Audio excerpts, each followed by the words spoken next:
السلام عليكم، مرحبا بكم في قناتي مطبخ أسرار. اليوم راح نديرو طريقة تنظيف القرنون بطريقة سهلة جدا ويحافظ على لونه وما يكحلناش.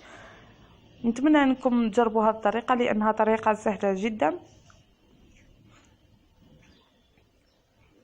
اول حاجة نبداو بها نجيبو ساشي ولا حاجة نحطو فيها يعني الاوراق تاع القرنون اللي ما نحتاجهمش. وعندنا قرنون انا غسلته، عندنا القارص او الليمون. اولا نبدا نحي الاوراق هادو، نحيو فيهم. انا نحيهم يعني يدي، تقدروا تستعملوا السكين لكن انا جاتني الطريقه هذه اسهل.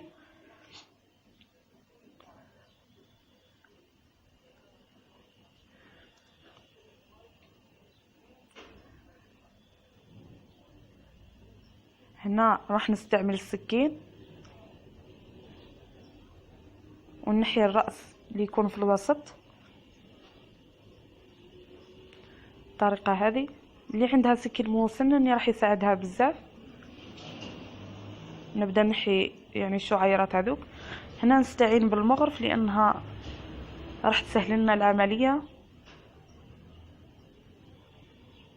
وانا هنا حطيت وعاء فيه شويه ماء، يعني كل دقيقه راح ننظف المغرف والسكين.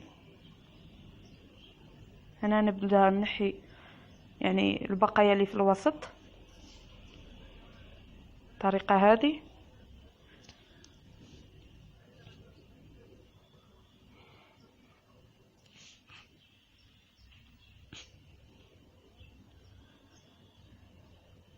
ونحي هذا يعني اللي يكونوا في الجوانب لانهم ما يطيبوش، لازم تلحيهم.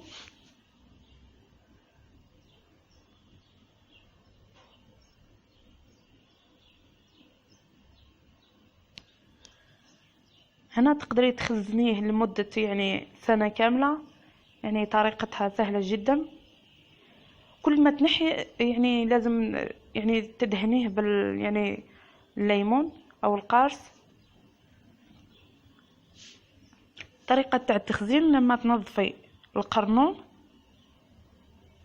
تغسليه وتحطيه على النار في الماء يكون فيه شوية قارص، تخليه يغليلك غلية، ومن بعد تحطيه في الماء بارد يكون فيه شوية عصير قارص، ومن بعد تحطيه في علبة وتقفلي عليه، تغلقي عليه العلبة، ومن بعد تحطيه في الثلاجة الفوق وتكتبي الوقت اللي نظفتي فيه، يعني التاريخ اللي نظفتي فيه، وتخزنيه مدة عام.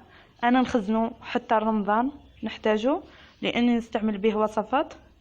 كما تلاحظوا كل ما نحي الاوراق ويعني البقايا اللي في الوسط ندهنه بالقارص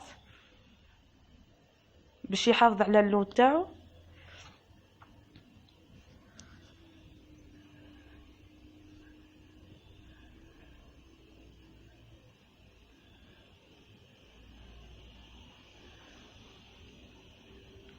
انا هنا سرعت في الفيديو لاني ما حبيتش الفيديو يكون طويل. كما تلاحظي طريقة سهلة وبسيطة.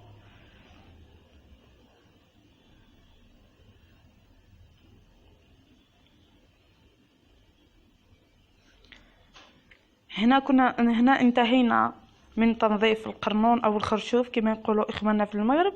اتمنى انه نال اعجابكم، وما تنسوش الاشتراك في القناة وتدعموني، والى اللقاء في وصفة جديدة ان شاء الله.